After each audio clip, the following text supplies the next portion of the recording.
नमस्कार, मैं सुरेश कुमार। सबसे पहले आपसे रिक्वेस्ट है कि अगर आपने चैनल को सब्सक्राइब नहीं किया है तो सब्सक्राइब बटन पर क्लिक करके चैनल को ज़रूर सब्सक्राइब कर लें। तो आज हम बात करेंगे प्रधानमंत्री मातृ वंदना योजना PMMVY, जो कि ये जो टॉपिक है जे सुपरवाइजर्स का जो एग्ज़ाम होना है उसके सिलेबस में है, उसमें जो स्पेशलाइजेशन पोर्शन है उसमें एक टॉपिक है। तो इसलिए सभी से रिक्वेस्ट है कि आप ध्यानपूर्वक इस टॉपिक में को सुने, क्योंकि इस टॉपिक से एक या दो जो MCQ है वो ज़रूर आने वाला है। तो इसमें सबसे पहले यही जो क्वेश्चन अराइज होता है कि जो प्रधानमंत्री जो मातृत्व वंदना योजना है या मातृ वंदना योजना भी कह सकते हैं, ये कब इम्प्लीमेंट हुआ था। तो जहाँ पे डेट जो है वो दी गई है 1 जनवरी 2017। इसके साथ साथ आपको रिक्वेस्ट है कि आप एक पेन और नोटबुक लेके रखें और जो इंपॉर्टेंट चीज़ें हैं, जो इंपॉर्टेंट एस्पेक्ट्स हैं, उनको ज़रूर नोट कर लें। तो सबसे पहले ये स्कीम कब इम्प्लीमेंट हुई थी, कब से स्टार्ट हुई है, ये है 1 जनवरी 2017, 1 जनवरी 2017। तो ये कौन इम्प्लीमेंट कर रहा है, ये आ सकता है कि क्या ये स्टेट गवर्नमेंट है या यूटी गवर्नमेंट इम्प्लीमेंट कर रही है, या फिर जो सेंट्रल गवर्नमेंट है, भारत सरकार इंप्लीमेंट कर रही है, या दोनों इंप्लीमेंट कर रही है 1910 के बेसिस पे। तो जहां पे आपको बताते चलें ये जो स्कीम है ये गवर्नमेंट ऑफ इंडिया भारत सरकार की है, तो ये भारत सरकार इंप्लीमेंट कर रही है। ये जो 2 पॉइंट्स हैं। उसके बाद जो 3rd पॉइंट आपने याद रखना है कि ये किसके अकॉर्डिंगली इंप्लीमेंट हो रहा है। एक एक्ट आया था, नेशनल फूड सिक्योरिटी एक्ट 2013 वाला जो नेशनल फूड सिक्योरिटी एक्ट है, उसके अंडर जो एक प्रोविजन किस में है, section 4 of National Food Security Act 2013, which provides for financial support for pregnant and lactating mothers, is to improve the health and nutrition of mothers and child as well as compensation for wage loss. अब जी question rise हो सकता है कि किसके जो कौन से प्रोविजंस के अकॉर्डिंगली जो इंप्लीमेंट किया है। ये लिंक करता है नेशनल फूड सिक्योरिटी एक्ट, और उसका कौन सा सेक्शन है, सेक्शन 4, जो चौथा सेक्शन है वो इससे जो लिंक कर रहा है उसके प्रोविजंस जो हैं उसके मुताबिक इसको इंप्लीमेंट किया गया है। अब क्वेश्चन राइज होता है कि ठीक है इंप्लीमेंट तो कर दिया, लेकिन इसके जो मोटो है, इसका जो ऑब्जेक्टिव है वो क्या है। इसका ऑब्जेक्टिव ये है कि एक तो जो प्रेग्नेंट लेडीज हैं या लैक्टेटिंग मदर्स हैं उनका जो हेल्थ है, जो न्यूट्रिशनल एस्पेक्ट है उसको ध्यान में रखते हुए, दूसरा जो कामकाजी महिलाएं होती हैं जैसे वेज लॉस हो गया, तो वेज लॉस को कंपनसेट करने के लिए भी ये जो स्कीम है वो लाई गई है। इसमें दोबारा बताते चलें क्या ऑब्जेक्टिव है। नंबर 1 जो न्यूट्रिशनल स्टेटस है, जैसे जो मॉल नरिश्ड जो प्रेग्नेंट लेडीज हैं, लैक्टेटिंग मदर हैं, ताकि वो प्रॉपर डाइट ले सकें उस पैसे से, नंबर 1। नंबर 2 कि उनका जो वेज लॉस होता है प्रेगनेंसी के दौरान भी काम नहीं हो सकता है। उसके बाद जब लैक्टेटिंग मदर होती हैं, क्योंकि वहाँ पे उनको अपने बच्चों का फीडिंग वगैरह करना होता है, उनको केयर करनी होती है, तो इसीलिए जो दूसरा एस्पेक्ट है कि जो वेज लॉस है, जे एक point is to be noted, क्योंकि ये जो वेज लॉस है ये आ सकता है, एक आपको आ सकता है कि क्या क्या ऑब्जेक्टिव हैं। तो जो ऑब्जेक्टिव है नंबर 1 याद रखना है कि जो हेल्थ एस्पेक्ट है, जो न्यूट्रिशनल और हेल्थ एस्पेक्ट है, ताकि उनको वो अंडर नरिश्ड ना हो जाएं, वो एनीमिक ना हो जाएं। और दूसरा ये एस्पेक्ट है कि जो वेज लॉस है वो उनको कंपनसेट किया जा सके। तो जहां पे साथ साथ में दिया भी है, the objective of PMMVY is to provide the incentive for partial compensation for the wage loss. तो ये जो कंपनसेशन है वेज लॉस की, ये एक पार्शियल कंपनसेशन है। पार्शियल कंपनसेशन मतलब कि जितना वेजेस मिलते हैं उतना तो नहीं दे सकते हैं, लेकिन फिर भी थोड़ा बहुत, जैसे अगर 5,000 जो रुपया मिलता है फर्स्ट इशू के केस में, या दूसरी अगर बच्ची है उसके इसमें 6,000 रुपया मिलता है, तो ये एक पार्शियल कंपनसेशन होगी। उसके बाद partial compensation of the wage loss so that the women can take adequate rest before and after delivery of the child and to improve the health seeking behaviour amongst the pregnant women and lactating mothers. The scheme also seeks to promote positive behavior towards the girl child by providing additional cash incentive for second child if if that is girl. इसमें ये बताया गया है कि जो scheme का ये भी पर्पस है कि जो गर्ल चाइल्ड के प्रति जो पॉजिटिव बिहेवियर जो है लोगों का होना चाहिए, तो ताकि हो जो पॉजिटिव बिहेवियर है, ऐसा ना हो कि जो देखो इस जो हमारा बेटी बचाओ बेटी पढ़ाओ वाला एस्पेक्ट है वो उसमें इसमें वो भी आ रहा है, क्योंकि अगर ये सेकेंड बच्चा जो है अगर वो बच्ची है तो उस केस में 6,000 रुपया जो गवर्नमेंट सरकार की तरफ से जो दिया जाता है। तो इसमें जो अभी तक हमने किया, एक बात हमने ये देखी कि जो PMMVY है ये कब इंप्लीमेंट हुई थी, 1 जनवरी 2017 को। कौन इंप्लीमेंट करता है? गवर्नमेंट ऑफ इंडिया इंप्लीमेंट करती है, भारत सरकार इंप्लीमेंट करती है। तीसरी चीज जो है कि ये section 4 of national food security act 2013 उसके प्रोविजंस के रिलेटेड है। उसके बाद चौथी चीज़ जो है वो ये है कि जो एक जो प्रेग्नेंट लेडीज़ हैं या लैक्टेटिंग मदर्स हैं, मतलब जो गर्भवती महिलाएं हैं या जो धात्री महिलाएं हैं, वो अपना हेल्थ और न्यूट्रिशन का ध्यान रख सकें, और उनका जो पार्शियल जो कंपनसेशन दी गई है जो उनका वेज लॉस होता है। और एक और एस्पेक्ट है कि जो बेटियों के प्रति जो लोगों का जो बिहेवियर है वो पॉजिटिव बिहेवियर हो, इसीलिए ये स्कीम जो है जलाई गई है, जो ऑब्जेक्टिव्स में पूछ सकते हैं। तो इसलिए ये चीज़ें आपको याद रखना ज़रूरी है। उसके बाद है कि अंडर दिस तो अब जो पहले तो 2017 में तो इम्प्लीमेंट की गई थी, उसको कहते हैं जो PMMVY 1.0। उसमें जो था उसमें क्या था कि जो फर्स्ट इशू के केस में अगर कोई लेडी प्रेग्नेंट होती थी, उसका फर्स्ट इशू मतलब अगर पहले बच्चे के दौरान, उसमें उसको 5,000 दिए जाते थे। लेकिन इस स्कीम को रिवाइज किया गया। कब रिवाइज किया गया? 1 अप्रैल 2022 को रिवाइज किया गया। और किसके अंडर लाया गया? इसको एक कंपोनेंट माना गया मिशन शक्ति की। तो this point is to be noted, ये आपने नोट कर लेना है कि अब ये क्या है, अब जो PMMVY है this is the component under mission शक्ति। और जो PMMVY 2.0 आया था, जी कब आया था? PMMVY 2.0 जो आया था वह 1 अप्रैल 2022 को।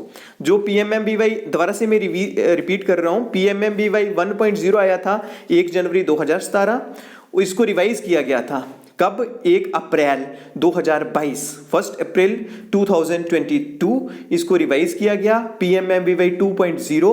और इसको किसके अंडर लाया गया? इसको अंडर लाया गया मिशन शक्ति के अंडर लाया गया। ये उसका कंपोनेंट है अभी मिशन शक्ति का। तो उसके बाद जहाँ पे है under this component free of charge meal during pregnancy and 6 months after the child birth through the local Anganwadi is envisaged so as to meet the nutritional standards, and maternity benefit of not less than rupees 5,000 in 2 installment will be provided to women belonging to social and economically disadvantaged sections of society। अब जहाँ पे है कि कितने पैसे दिए जाते हैं, मतलब किसके लिए? एक जहाँ पे दिया गया है कि जो हेल्थ और न्यूट्रिशन का ध्यान रखते हुए, ताकि जो न्यूट्रिशन स्टैंडर्ड्स को वो पूरा कर सके, ताकि मैटरनिटी बेनिफिट मिल सके। मैटरनिटी बेनिफिट कितना मिलेगा? नॉट लेस देन 5,000 रुपीज़, मतलब 5,000 रुपये से कम नहीं होगा। दैट मीन्स जो नॉर्मल है वो है 5,000 रुपया। किसको दिया जाएगा? अब this point is to be noted, आपने नोट रखना है, जे वो वाली women belonging to socially and economically disadvantaged sections of society। कौन सा disadvantaged section? socially and economically। इसको नोट कर लें। ये जो कंपनसेशन है, ये जो 5,000 का कंपनसेशन है, ये किन को दिया जाएगा? वो वाली लेडीज जो बिलोंग करती हैं socially and economically backward sections of society. However, any additional incentive available under any other scheme such as जननी सुरक्षा योजना shall continues to be availed।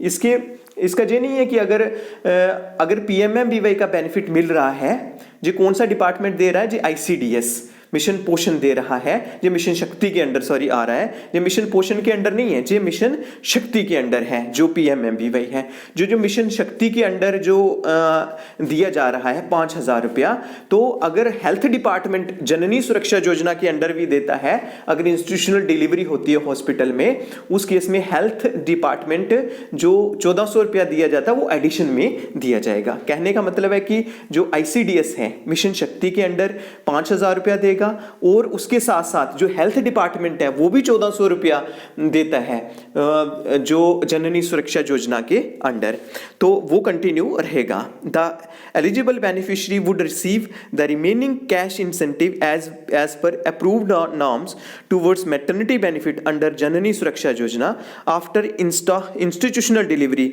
So that on an average women will get 6,000। अब देखो, अगर हम on an average देखें, 5,000 रुपया मिल गया mission शक्ति के अंडर जो आईसीडीएस से मिलता है, 1,400 रुपया मिल गया हॉस्पिटल से, जहां 1,000 रुपया मिल गया हॉस्पिटल से, तो टोटल कितना हो गया? ऑन एन एवरेज अगर हम देखें तो 6,000 रुपया टोटलिटी में प्रोवाइड किया जाता है।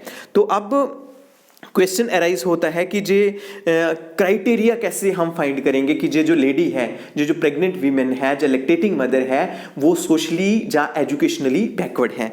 तो इसमें कुछ एक जो क्राइटेरियाज दिए गए हैं जी, आपने ध्यान में रखना है, क्योंकि ये चीज़ें जो है आ सकती हैं। Number 1, women belonging to schedule caste, schedule SC ST women वो एलिजिबल है। हु आर पार्शली 40% और फुली डिसेबल, अगर कोई डिसेबल है, दिव्यांग जन है, वो भी एलिजिबल है। उसके बाद अगर BPL राशन कार्ड है, PHH है, AAY है, वो भी एलिजिबल है। उसके बाद विमेन बेनिफिशियरी अंडर प्रधानमंत्री जन आरोग्य योजना PMJAY अंडर आयुष्मान भारत, अगर गोल्डन कार्ड बनाया हुआ है जिन्होंने, वो भी एलिजिबल हैं। उसके बाद ई श्रम कार्ड जिन्होंने बनाया हुआ है वो भी एलिजिबल हैं। Women farmers who are beneficiary under Kisan Samman निधि, अगर जिनको किसान सम्मान निधि मिलता है, वो 6,000 रुपया जो मिलता है, जो किसानों को मिलता है, अगर विमेन उसमें आती है तो वो भी एलिजिबल है। उसके बाद अगर MG नरेगा वाला जॉब कार्ड बनाया है वो भी एलिजिबल है। उसके बाद whose family income not less than 8 lakh rupees, अगर कुछ नहीं है तो इनकम सर्टिफिकेट लेना है तहसीलदार से कि 8 लाख से कम है income per annum, family income जो है, हाउस होल्ड इनकम है 8 लाख से कम है, तो उस केस में वो भी एलिजिबल है। उसके बाद अगर आंगनवाड़ी वर्कर है, आशा वर्कर है, जो आशा वर्कर है, आंगनवाड़ी हेल्पर है, आंगनवाड़ी वर्कर है, वो भी एलिजिबल है। अब जहां से ये पॉइंट आ सकता है, हो सकता है वहां पे वो लिख दें कि आंगनवाड़ी वर्कर, आशा वर्कर जो है, anganwadi helper are not eligible. क्या ये स्टेटमेंट करेक्ट है या ट्रू है? तो आपने ये याद रखना है कि आंगनवाड़ी वर्कर भी फॉर्म भर सकती है PMMVY के अंडर, आशा वर्कर भी भर सकती है, और जो आंगनवाड़ी हेल्पर है वो भी फॉर्म फिलअप कर सकती हैं अगर वो उनकी फर्स्ट प्रेगनेंसी है। Any other category as may be prescribed by the government, कोई भी कैटेगरी जो कि गवर्नमेंट के द्वारा प्रिस्क्राइब की गई है। तो इसमें आपने सीधी सी याद रखना है, ये तो सीधी सी बातें, इसमें कोई ऐसा हार्ड एंड फास्ट रट्टे वाली तो बात है नहीं है। एक है कि अगर SC ST है वो एलिजिबल है, अगर कोई दिव्यांग जन है वो भी एलिजिबल है, अगर BPL राशन कार्ड होल्डर है वो एलिजिबल है। उसके बाद अगर गोल्डन कार्ड है, जो आयुष्मान भारत वाला कार्ड है, वो एलिजिबल है। ई श्रम कार्ड वाला एलिजिबल है। MG नरेगा कार्ड वाला वो एलिजिबल है। उसके बाद किसी को किसान सम्मान निधि मिलती है वो भी एलिजिबल है। उसके बाद जो है आंगनवाड़ी वर्कर, आंगनवाड़ी हेल्पर, आशा, जे भी एलिजिबल है। जहाँ कोई भी कैटेगरी जो गवर्नमेंट प्रिस्क्राइब करे टाइम टू टाइम, तो वो ये जो सभी कैटेगरीज वाली वीमेन है जी एलिजिबल हैं। Further all pregnant women and lactating mothers in regular employment with central government or state government public sector undertaking who are in receipt of similar benefit under any law for the time being in force shall not be entitled to benefit under PMMVY। अब आपने ये याद रखना है कि कौन सी जो women है वो नहीं एलिजिबल है। तो जे वो एलिजिबल जो कि गवर्नमेंट एम्प्लॉय है, पब्लिक जो गवर्नमेंट एम्प्लॉय है सेंट्रल गवर्नमेंट के अंडर या स्टेट गवर्नमेंट के अंडर, जहाँ पब्लिक सेक्टर अंडरटेकिंग PSU के अंडर जो एम्प्लॉय है वो जो है वो एलिजिबल नहीं है। अब ये पॉइंट आपने याद रखना है कि अगर कोई एम्प्लॉय है वीमेन, अब कई लोग ऐसे पूछते हैं कि क्या अगर कोई लेडी है वो प्रेगनेंसी केस है, फर्स्ट प्रेगनेंसी केस है, जहाँ सेकेंड गर्ल चाइल्ड का इशू है, उस केस में जो वो वीमेन जिनके हस्बैंड जो है वो एम्प्लॉय है, अगर वो गवर्नमेंट एम्प्लॉय है तो उस केस में क्या वो एलिजिबल है? हाँ बिल्कुल वो एलिजिबल है। अगर वीमेन खुद एम्प्लॉय है सेंट्रल गवर्नमेंट के अंडर या स्टेट गवर्नमेंट के अंडर, जहाँ कोई भी पीएसयू के अंडर, उस केस में वो एलिजिबल नहीं है। उसके अगर हस्बैंड एम्प्लॉय है तो वो वुमेन एलिजिबल है। तो उसमें further all pregnant women and lactating mothers in regular, अच्छा ये हो गया है। उसके बाद benefit is available to women for first 2 living children provided that the second child is। अब क्वेश्चन अराइज होता है कि आपके माइंड में आ रहा होगा कि कौन कौन सी प्रेगनेंसी में, फर्स्ट प्रेगनेंसी में सबको बेनिफिट मिलेगा, जो हमने क्राइटेरिया बताया, कौन सोशली एंड इकोनॉमिकली बैकवर्ड में जो आती हैं जितनी भी वीमेन हैं सबको फर्स्ट प्रेगनेंसी होती है तो सबको बेनिफिट मिलेगा, प्रोवाइडेड दैट कि वो एम्प्लॉय नहीं है, गवर्नमेंट एम्प्लॉय नहीं है सेंट्रल गवर्नमेंट या स्टेट गवर्नमेंट के अंडर। लेकिन जो सेकंड वाला है, सेकंड में अगर गर्ल चाइल्ड है, जैसे फर्स्ट प्रेगनेंसी हो गई, लड़का है या लड़की है वो एलिजिबल है। सेकंड प्रेगनेंसी है, जब बर्थ होता है तो अगर पता चलता है कि गर्ल चाइल्ड है, मतलब आफ्टर बर्थ ही जे फॉर्म फिलअप होगा, जे आफ्टर बर्थ में अगर गर्ल चाइल्ड होगी, सेकंड गर्ल चाइल्ड का ये मतलब नहीं है कि पहली बच्ची फिर दूसरी बच्ची, ऐसा नहीं है। पहले बर्थ में बेटा होगा, बेटी होगी, एलिजिबल है PMMVY के, और कितना मिलेगा? ICDS की तरफ से, मिशन शक्ति की तरफ से 5,000 रुपया मिलेगा। अब क्या है कि सेकंड प्रेगनेंसी है, डिलीवरी होती है, बेटा है, बेनिफिट नहीं मिलेगा। अगर बेटी होती है तो 6,000 रुपया मिलेगा। इसमें जो डिफ्रेंशिएट कर लें कि पहले बर्थ में 5,000 रुपया मिलेगा, अगर सेकंड टाइम में बच्ची है, अगर बच्ची का जन्म होता है तो वो 6,000 रुपया मिलेगा। इसमें यही बताया गया है। उसके बाद जहाँ पे है second girl child, the benefit of ₹6,000 will be provided subject to the second child is girl, child in one installment after the birth। however, तो जो सेकंड वाला होगा, सेकंड गर्ल चाइल्ड, उसमें एक ही इंस्टॉलमेंट में 6,000 रुपया मिलेगा। कब मिलेगा? जब बच्ची होगी, बच्ची का बर्थ हुआ, उसके बाद आपको पता है कि BCG वगैरह जो है वो at the time of birth immunization होती है। उसके बाद 1.5 महीना में पेंटावेलेंट फर्स्ट इंजेक्शन लगता है, उसके बाद 2.5 महीने में पेंटावेलेंट सेकेंड इंजेक्शन लगता है, उसके बाद 3.5 महीने में पेंटावेलेंट थर्ड इंजेक्शन लगता है। तो जब 3.5 महीने के सभी इम्यूनाइजेशन हो जाती है, वैक्सीनेशन हो जाती है, टीकाकरण हो जाता है, तो उसे कहते हैं कि फर्स्ट राउंड ऑफ वैक्सीनेशन। तो फर्स्ट राउंड ऑफ वैक्सीनेशन जब कंप्लीट हो जाती है उस केस में तब हमने उस जो लैक्टेटिंग मदर है उसका फॉर्म फिलअप करना है, तो उसको 6,000 रुपया मिल जाएगा। ये जो फॉर्म है जो ऑनलाइन मोड में ही फिलअप होगा। उसके बाद जहाँ पे है कि the benefit can be availed only on the basis of Aadhaar number of beneficiary so as to avoid any duplication on malpractices. तो जो बेनिफिट मिलेगा, क्या जे बैंक अकाउंट नंबर बेनिफिशियरी को वहां देना पड़ेगा? नहीं, जे आधार नंबर के बेसिस पे ही होगा। इसलिए आप ध्यान रखें कि आपके आसपास अगर कोई ऐसे केसेस हैं तो आप उन्हें जरूर कहें कि अपने आधार को बैंक में जाके जो अकाउंट के साथ सीड कर लें, जिसे आम भाषा में बोलेंगे कि आधार नंबर को बैंक अकाउंट के साथ लिंक करना है। क्योंकि जब हम PMMVY का हमारी आंगनवाड़ी वर्कर्स फॉर्म फिलअप करती हैं तो वहां पे सिर्फ जो बेनिफिशियरी, जो प्रेग्नेंट लेडी है, जो लैक्टेटिंग मदर है, उनका सिर्फ आधार नंबर ही लिखा जाता है, उनका बैंक अकाउंट नहीं लिया जाएगा, क्योंकि आधार बेसिस पे ही पेमेंट होती है। और जो पेमेंट होती है जो DBT मोड में होती है, जो सीधे उसके अकाउंट में पैसा चला जाता है। तो इसमें जो cash incentive in 2 installment as per schedule provided below. जे अब क्वेश्चन राइज होता है कि हमें, आपको पता चल गया कि सेकंड गर्ल चाइल्ड है, अगर दूसरा बर्थ है, जो दूसरा बच्चा है, लेकिन वो अगर बच्ची है, मतलब सेकंड गर्ल चाइल्ड है, तो उस केस में 6,000 रुपया दिया जाएगा और वो एक ही इंस्टॉलमेंट में दिया जाएगा। लेकिन अगर जो फर्स्ट इशू है, अगर फर्स्ट प्रेगनेंसी है, उस केस में क्वेश्चन अराइज होता है कि कितनी इंस्टॉलमेंट में जो पैसा है वो दिया जाएगा। तो फर्स्ट इसमें 2 इंस्टॉलमेंट में दिया जाएगा। फर्स्ट इंस्टॉलमेंट 3,000 रुपए की होगी और दूसरी इंस्टॉलमेंट 2,000 रुपए की होगी। दैट मीन्स फर्स्ट बर्थ में हमने पहले ही बताया था कि फर्स्ट पहला बच्चा है, जब बच्ची है 5,000 रुपया, दूसरी अगर बच्ची है तो 6,000 रुपया मिलेगा। तो पहला अगर बच्चा है या बच्ची है उस केस में कितनी इंस्टॉलमेंट में पैसे मिलेंगे, उसमें 2 इंस्टॉलमेंट में पैसे मिलेंगे। पहला कब, on registration of pregnancy and at least 1 antenatal checkup within 6 month from LMP date. तो सबसे पहले कब दिया जाएगा, जो फर्स्ट इंस्टॉलमेंट मिलेगी वो मिलेगी जैसे ही आप आंगनवाड़ी सेंटर में रजिस्ट्रेशन करवाएंगे कि जो विमेन है वो प्रेग्नेंट हो गई है, तो और साथ में उसका चेकअप हेल्थ चेकअप जो करना है 6 महीने से पहले एटलीस्ट एक एंटीनेटल चेकअप, जो आपको पता है एंटीनेटल मतलब जो प्रेगनेंसी के दौरान जो चेकअप होते हैं उनको एंटीनेटल चेकअप करने, जो आपने डॉक्टर्स को चेक कराना है। जब डॉक्टर को चेक करवाने के बाद जो आंगनवाड़ी सेंटर में वो जो MCP कार्ड जो बनता है हॉस्पिटल से वो बनाना है। फिर आंगनवाड़ी सेंटर में क्या करना है कि जो रजिस्टर करवाना है। जैसे ही आप रजिस्टर कराएंगे आप आंगनवाड़ी वर्कर को कह सकते हैं कि आप जो फॉर्म है वो ऑनलाइन कर दें, तो जो फॉर्म है जी ऑनलाइन वो कर देगी। तो इसमें एक एंटीनेटल चेकअप होना चाहिए और रजिस्ट्रेशन होना चाहिए। और कितना मिलेगा, 3,000 रुपया मिलेगा। उसके बाद सेकेंड इंस्टॉलमेंट के लिए क्या नेसेसरी है, जब बच्चे का बर्थ हो जाता है उसकी रजिस्ट्रेशन करनी है।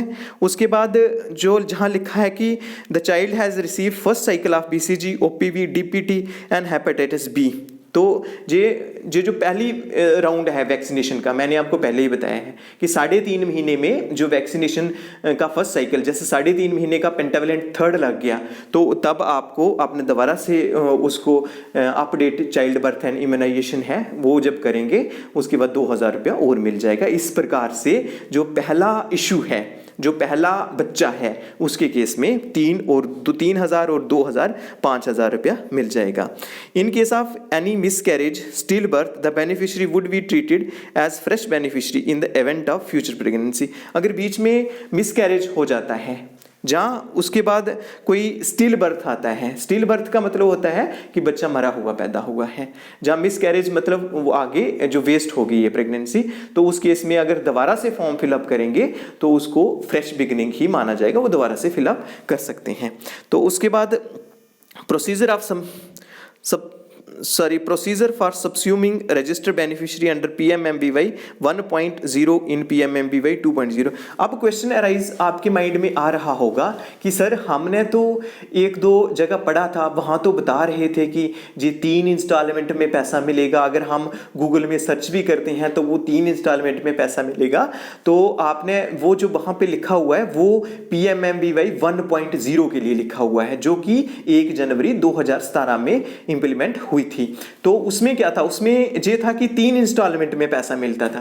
पहली इंस्टॉलमेंट में जैसे ही आप ये डिटेक्ट हो जाता था कि प्रेगनेंसी हो गई है तो आपने क्या करना होता था, MCP कार्ड वगैरह बनाना है, हॉस्पिटल में चेक कराना है और आंगनवाड़ी सेंटर में रजिस्टर करना है, तो 1,000 रुपया मिलता था। उसके बाद सेकेंडली जो सेकेंड ट्राइमेस्टर में जो 3 से लेके 6 महीने का, आपको पता है प्रेगनेंसी में 3 ट्राइमेस्टर, ट्राई का मतलब होता है 3, ट्राइमेस्टर मतलब 3 महीने का। पहले 3 महीने फर्स्ट ट्राइमेस्टर, दूसरे 3 महीने सेकेंड ट्राइमेस्टर और तीसरे 3 महीने थर्ड ट्राइमेस्टर। इस तरह प्रेगनेंसी 9 महीने में होती है, आप जानते ही हैं। तो इसमें जो सेकेंड ट्राइमेस्टर में जो हेल्थ चेकअप था, एंटीनेटल चेकअप कराना था, जैसे ही करा के फॉर्म ऑनलाइन करना था दोबारा से। जो इसमें आपने आंगनवाड़ी वर्कर को बोलना था, वहाँ पे जो ऑपरेटर्स थे CDP ऑफिस में वही फॉर्म ऑनलाइन करते थे या सुपरवाइजर्स करते थे ऑनलाइन। तो उसमें क्या था कि जो सेकेंड ट्राइमेस्टर में एक इंजेक्शन लगाने ये सेकेंड ट्राइमेस्टर में चेकअप करवाने के बाद जो था फॉर्म ऑनलाइन करना था और 2,000 फिर मिल जाने थे। उसके बाद तीसरी इंस्टॉलमेंट भी 2,000 की थी। कब, आफ्टर चाइल्ड बर्थ और फर्स्ट वैक्सीनेशन का जो साइकिल था 3.5 महीने का जो पेंटावेलेंट वगैरह लगता है, जब वो लग जाता तो उसके बाद 2,000 और मिल जाते थे। तो पहला कब, जैसे ही पता चला प्रेगनेंसी हुई है। उस सेकंड जो हमने जो एंटीनेटल चेकअप कराया 3 से लेके 6 महीने के बीच में प्रेग्नेंट लेडी का। थर्ड, जब बच्चा 3.5 महीने का इम्यूनाइजेशन हो गया। तो इस केस में इसी तरह जो थे 3 इंस्टॉलमेंट में मिलते थे। लेकिन आज सिनेरियो चेंज है। जो 1 अप्रैल 2022 को PMMBY 2.0 इंप्लीमेंट हुआ अंडर मिशन शक्ति, तो इसमें जो है फर्स्ट इशू के केस में 2 इंस्टॉलमेंट में पैसा मिलता है। एक आप जो हमने अभी डिस्कशन किया है कि एक जो जैसे ही जो रजिस्ट्रेशन करते हैं एक एंटीनेटल चेकअप होना चाहिए तो 3,000 रुपया मिल जाएगा। और दूसरा जब जो बच्चा बच्चा या बच्ची 3.5 महीने की हो जाती है तो थर्ड पेंटावलेंट लग जाएगा, तो उसमें 2,000 रुपया मिल जाएगा। अब जहाँ पे कई बार कंफ्यूजन के लिए भी एग्जामिनर डाल सकता है कि फर्स्ट इंस्टॉलमेंट 2,000 की होगी, सेकंड 3,000 की होगी, तो वो गलत है। फर्स्ट इंस्टॉलमेंट 3,000 की होगी और दूसरी इंस्टॉलमेंट जो है वो 2,000 रुपये की होगी। उसके बाद ये वही है कि जो इसको सब्स्यूम किया है, जो PMMVY 1.0 आपके माइंड में होगा ठीक है सर, ये जो अप्रैल में तो ठीक है, अप्रैल 2022 से तो स्टार्ट हो गया, लेकिन ये जो पूरा सिस्टम चेंज हुआ था, जो पहले वाले जो फॉर्म फिलअप करते थे वो PMMVY-CAS वाले पोर्टल में करते थे, लेकिन जब PMMVY 2.0 इंप्लीमेंट हुआ तो उस समय क्या हुआ कि जो पोर्टल था वो चेंज कर दिया गया। जो पोर्टल चेंज कर दिया गया और जो न्यू पोर्टल इस समय काम करता है वो आप नोट कर सकते हैं PMMVY.WCD, जहां WCD का मतलब हो गया ministry of women and child development, WCD women and child development. तो PMMVY.WCD.gov.in ये वाला URL है। इसमें जी क्वेश्चन आ सकता है कि कौन सा URL है, आपको पूछ देंगे PMMVY.WCD.nic.in, PMMVY.cas.in, ऐसे पूछ सकते हैं। तो आपने याद रखना है कि जो अभी वाला जो है 2.0 में है, जो आज के टाइम में जो फॉर्म फिलअप करते हैं वो जो URL है वो है PMMVY.WCD.gov.in। तो जी आपने याद रखना, जी एक ऑब्जेक्टिव आ सकता है। उसके बाद यही बात चल रही थी कि जो पहले जैसे फॉर्म फर्स्ट इंस्टॉलमेंट वाला फॉर्म भर दिया, सेकंड इंस्टॉलमेंट वाला फॉर्म भर दिया, लेकिन थर्ड इंस्टॉलमेंट वाला जब फॉर्म भरना था उसमें नई स्कीम आ गई PMMVY 2.0, तो उसमें पोर्टल ही नहीं हो गया। तो अब जो थर्ड इंस्टॉलमेंट वाला पैसा कैसे मिलेगा, तो इसमें यही दिया गया if women has already received first instalment of maternity benefit under PMMVY 1.0 she shall be entitled for receiving the cash incentive as per approved नाम under provision PMMVY 1.0 guideline in 3 instalment under PMMVY 2.0। कहने का मतलब कि अगर किसी lady को 1 या 2 instalment PMMVY 1 के अगेंस्ट अंडर मिली है तो तीसरे में जो न्यू पोर्टल चेंज हो गया तो उसको थर्ड इंस्टॉलमेंट मिलेगी। उसके बाद all the new beneficiaries whose LMP date is after the date of publication of mission Shakti guideline shall receive payment according to new guidelines. तो जो नई बेनिफिशरीज हैं वो कैसे पेमेंट लेंगी, न्यू गाइडलाइन के मुताबिक। इसमें आपको याद रखने की कोई भी ज़रूरत नहीं है। तो उसमें जो नेक्स्ट दे रहे हैं कि funds to be the funds to the beneficiaries under PMMVY will be transfer directly into their bank. हाँ जी आपने याद रखना है, जी पॉइंट एक लाइन में पूछ सकता है क्योंकि स्टेटमेंट वाइज भी आ सकता है। तो ये जो बेनिफिट मिलता है क्या वो PMMVY 1.0 में मिलता था, क्या 2.0 में मिल रहा है, ये direct benefit transfer. Direct benefit transfer का मतलब होता है कि जो पैसा है वो किसी के हाथों में नहीं जाता है, किसी एम्प्लॉय के हाथों से नहीं मिलेगा। वो जो पैसा है डायरेक्ट गवर्नमेंट जो बेनिफिशरी है, प्रेग्नेंट लेडी है, जो लैक्टेटिंग मदर है, उसके अकाउंट में चला जाता है। जो बेनिफिट है वो डायरेक्टली उसके अकाउंट में चला जा रहा है, इसलिए उसको DBT बोलते हैं, डायरेक्ट बेनिफिट ट्रांसफर। इसका मकसद यही है कि लीकेज की जो संभावना है वो नेग्लिजिबल रहती है, जो बेनिफिशरी को पूरे का पूरा जो 100% बेनिफिट मिलता है। तो इसमें एक पॉइंट और है ये जो है जहाँ पे एलिजिबल बेनिफिशरी कैन, अब आपके माइंड में ये आ रहा होगा कि सर ठीक है, मान लिया एक कोई भी एलिजिबल बेनिफिशरी है, आज की डेट में आपके पास है बेनिफिशरी, उसने फॉर्म नहीं भरा था, तो कब तक वो फॉर्म भर सकता है, जहाँ पे वो भी प्रोविज़न दिए गए हैं। जहाँ eligible beneficiary can apply in any point of time but not less then 730 days of pregnancy. तो ये जो कितने अब मतलब 730 दिन प्रेगनेंसी के 730 डेज ऑफ प्रेगनेंसी। तो N eligible beneficiary can apply at any point of time but not later than 730 days of pregnancy। मतलब जो 730 डेज के बाद जो है वो फॉर्म जो है वो एंटरटेन नहीं होगा, ये गाइडलाइन में लिखा गया है। जी आप जी पॉइंट नोट करना, जहाँ पे थोड़ा सा एक अमेंडमेंट है वो भी हम बात करेंगे, जहाँ पे लिखा है कि प्रेगनेंसी मतलब जो LMP स्टार्ट होती है, LMP का मतलब होता है लास्ट मेंस्ट्रुएशन पीरियड। जब भी प्रेगनेंसी होती है तो वहाँ देखा जाता है कि जो लास्ट टाइम मेंसेस, सबसे लास्ट जो मेंसेस आता है, उसके बाद जब प्रेगनेंसी हो जाती है तो मेंस्ट्रुएशन साइकिल स्टॉप हो जाता है। तो वहाँ पे जो MCB कार्ड होता है वहाँ पे लिखा होता है LMP। तो आपने याद रखना है जी, गाइडलाइंस में क्या दिया है, गाइडलाइन में दिया है नॉट मोर देन 7, जहाँ पे है जस्ट नॉट मोर, जहाँ फंड्स बेनिफिशियरी, एक मिनट, जस्ट 1 मिनट, इसमें है कि 730 डेज जो है न्यू बेनिफिशरीज, हाँ 730 days of pregnancy, not later than 730 days.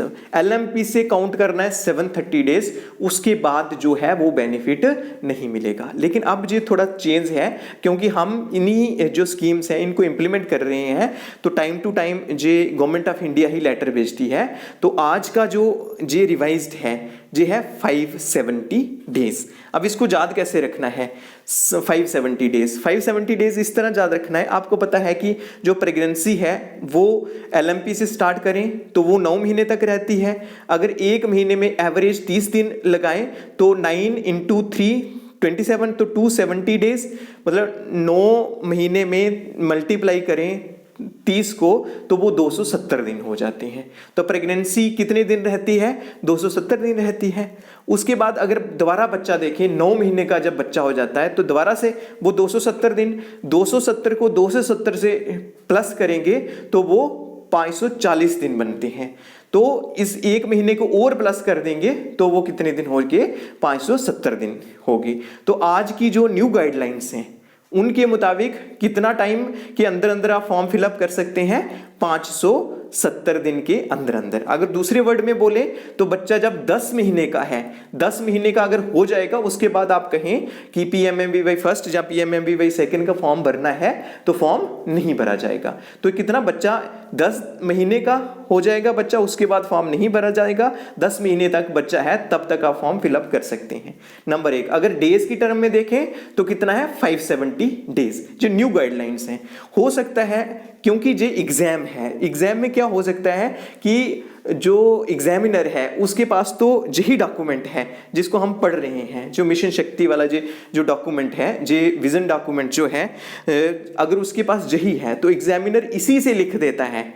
हो सकता है आपके वहाँ ऑप्शन में है ही नहीं है कोई 570 डेज, वहाँ पे है 730 डेज। तो उस केस में आपने कौन सा ऑप्शन क्लिक करना है, 730 डेज। अगर 570 डेज वाला ऑप्शन होगा और 730 डेज वाला दोनों होंगे, दैट मीन अगर 570 डेज वाला ऑप्शन है, दैट मीन जो एग्जामिनर है, एग्जामिनर ने 570 डेज पढ़ दिया है। एग्जामिनर के पास जो न्यू गाइडलाइंस वाली कॉपी है वो भी है। जब वो पेपर डाल रहे हैं तो एग्जामिनर ने अगर 570 डेज लिखा है तो उस समय 570 डे क्लिक होंगे। हो सकता है 570 दिन लिखा ही नहीं है, तो उस केस में आप ये समझ जाइए कि एग्जामिनर ने जो ओरिजिनल गाइडलाइंस थी मिशन शक्ति की, वही डॉक्यूमेंट उसके पास है एग्जामिनर के पास, और वहां से ही पेपर सेटअप कर रहा है। तो उस केस में आपने 730 डे पे क्लिक कर देना है।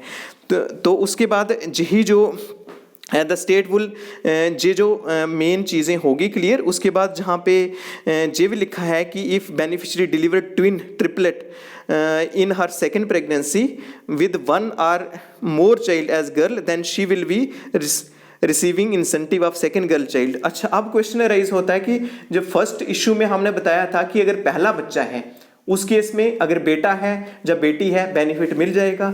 कितने का बेनिफिट मिलेगा, 5000 का मिशन शक्ति के थ्रू मिलेगा, ICDS के अंडर मिलता है। उसके बाद अगर सेकेंड जब बच्चा है, जब सेकेंड प्रेगनेंसी है, आफ्टर डिलीवरी पता चला कि बच्ची है, 6000 मिलेगा। अब जहां से क्वेश्चन राइज होता है, सर ठीक है 6000 तो मिलेगा, लेकिन अगर दूसरे बर्थ में एक लड़का हो गया, एक लड़की होगी, तो उस केस में मिलेगा? हाँ, उस केस में भी मिलेगा। अगर दूसरे बर्थ में एक बच्ची है तो दूसरा अगर बेटा भी है तो उस केस में भी बेनिफिट, अगर मीन्स ट्विन पैदा होते हैं, दो, एक लड़का एक लड़की पैदा होती है, या दो लड़कियां एक लड़का पैदा होता है, उस केस में भी बेनिफिट मिलेगा। जी आपको सपोजिशन के तौर पे एक केस स्टडी के तौर पे क्वेश्चन आ सकता है, तो ये आपने याद रखना है। The scheme would be implemented by ministry of women and child development. अब ये क्वेश्चन अराइज होता है कि स्कीम कौन इंप्लीमेंट कर रहा है, ये ministry of women and child development.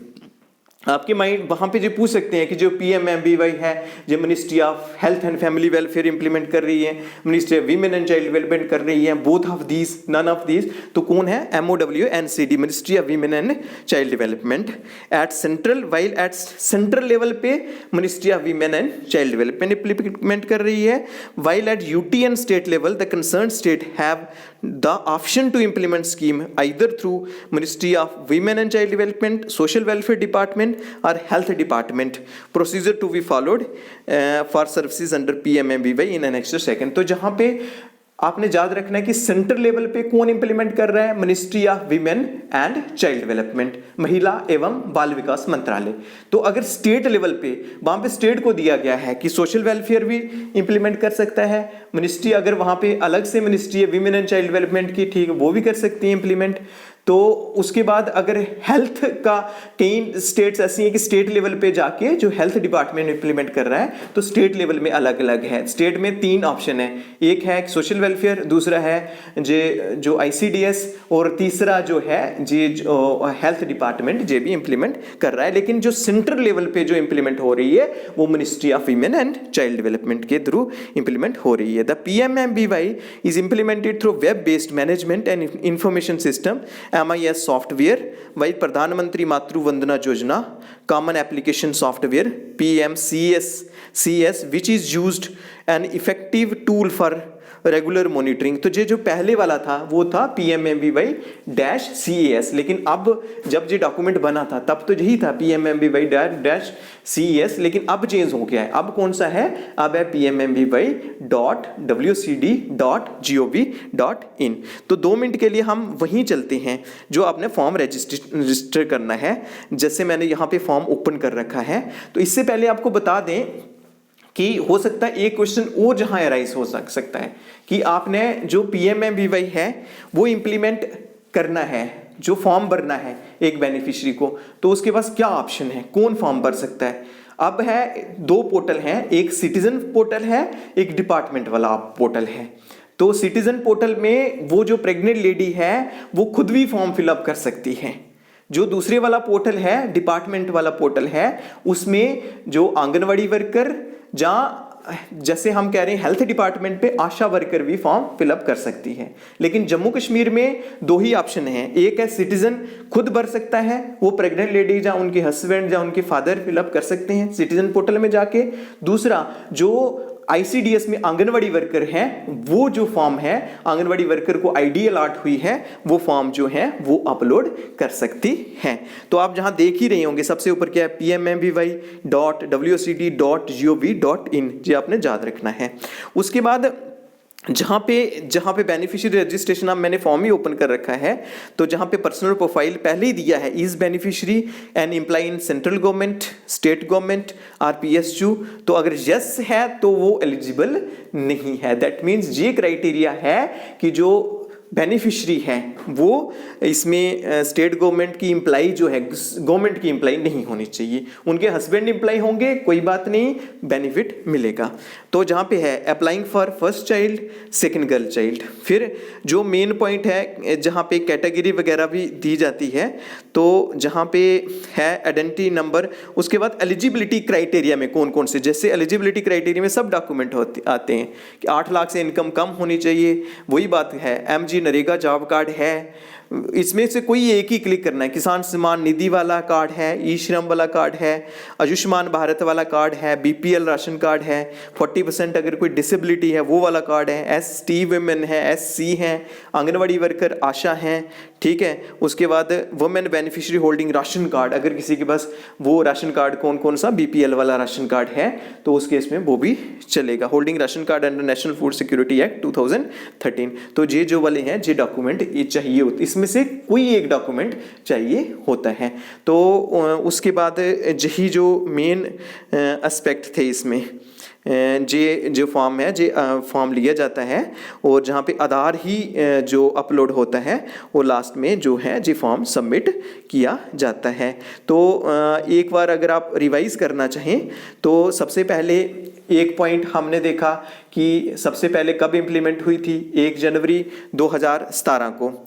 उसके बाद अगर आप देखें कि जो PMAY अब जो जे मिशन शक्ति के अंडर लिया गया है, इसको मिशन शक्ति कब से इम्प्लीमेंट है, 1 अप्रैल 2022 से। तो अब जो फर्स्ट बच्चा है उस केस में बेनिफिट मिलता है किनको, सोशल एंड इकोनॉमिकली जो बैकवर्ड वीमेन हैं उनको मिलता है। इकोनॉमिकली बैकवर्ड की बात चल रही है, सोशल एंड इकोनॉमिकली दोनों। तो इसमें कौन सा क्राइटेरिया जहाँ भी हमने बात की है, जो जो 8 कैटेगरीज हैं कोई भी अप्लाई कर सकता है।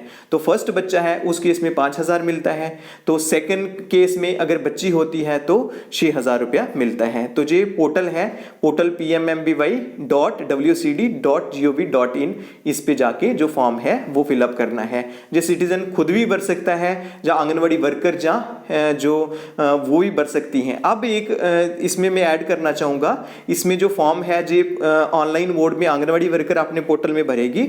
उसके बाद जे फॉर्म चला जाता है सुपरवाइजर की आईडी में। सुपरवाइजर क्या करेंगे, जो आप जिसके एग्जाम दे रहे हैं वो इसको वेरीफाई करेंगे कि क्या जो सच में लेडी एग्जिस्ट करती है और प्रेग्नेंट है, वो पता करेंगे और उसको वेरीफाई वो करेंगे। तो वेरीफाई करने के बाद वो अप्रूवल किसके पास जाता है, CDPO की आईडी में चला जाता है और CDPO को SO बोलते हैं वहाँ, सैंक्शनिंग ऑफिसर, वो अप्रूव कर देते हैं। अगर फॉर्म सही है तो वो अप्रूव कर देंगे और सैंक्शन कर देंगे और उनके अकाउंट में जो बेनिफिशियरी है उनके अकाउंट में जो है जो पैसा है वो चला जाएगा। तो उसके बाद हम ये जो मेन चीज़ें हैं, ये चीज़ें आपने याद रखनी है। उसके बाद कौन कौन एलिजिबल कौन है जे हमने बात कर दी है। उसके बाद इसमें जो फर्स्ट चाइल्ड है, अगर फर्स्ट प्रेगनेंसी है उसमें 2 इंस्टॉलमेंट में पैसा मिलता है। पहली जो इंस्टॉलमेंट है वो जब प्रेगनेंसी हो जाती है उसमें जो MCP कार्ड बनाना होता है और एक एंटीनेटल चेकअप करवाना होता है और आंगनवाड़ी सेंटर में रजिस्टर करवाना होता है, तो 3,000 रुपया मिलता है। और दूसरे जब बच्चे का बर्थ हो जाता है और 3.5 महीने का बच्चा जब बच्ची हो जाती है तो उस केस में सेकंड इंस्टॉलमेंट मिलती है 2,000 की। तो पहली इंस्टॉलमेंट 3,000 की है, दूसरी 2,000 की है, टोटल 5,000 हो गया। अगर सेकंड गर्ल चाइल्ड है तो सेकंड गर्ल चाइल्ड देखो एक और डिफरेंस है कि जो फर्स्ट इशू के केस में जो पैसा है वो 2 इंस्टॉलमेंट में जब प्रेगनेंसी हो तभी फॉर्म फिलअप कर सकते हैं। लेकिन जो सेकंड गर्ल चाइल्ड है अगर, तो गर्ल का कैसे पता चलेगा कि वो आफ्टर बर्थ ही पता चलेगा, इसलिए वो एक ही फॉर्म भरा जाएगा। और कब फॉर्म भरा जाएगा, जब वो बच्ची 3.5 महीने की होगी और उसको पूरा इम्यूनाइजेशन वगैरह हो गया होगा। फर्स्ट राउंड ऑफ वैक्सीनेशन जिसे बोलते हैं, फर्स्ट राउंड ऑफ इम्यूनाइजेशन बोलते हैं, जहाँ 3rd पेंटावेलेंट जो 3.5 महीने में लगता है वो लग गया होगा। उसमें एक ही फॉर्म फिलअप ऑनलाइन करना है तो उसके अकाउंट में जो है वो 6,000 रुपया जाएगा। तो यही जो मेन एस्पेक्ट थे इसके जो प्रधानमंत्री मातृ वंदना योजना के। तो आई थिंक कि अब इसमें कोई डाउट वगैरह नहीं रहा होगा। तो आज के लिए इतना ही था, धन्यवाद।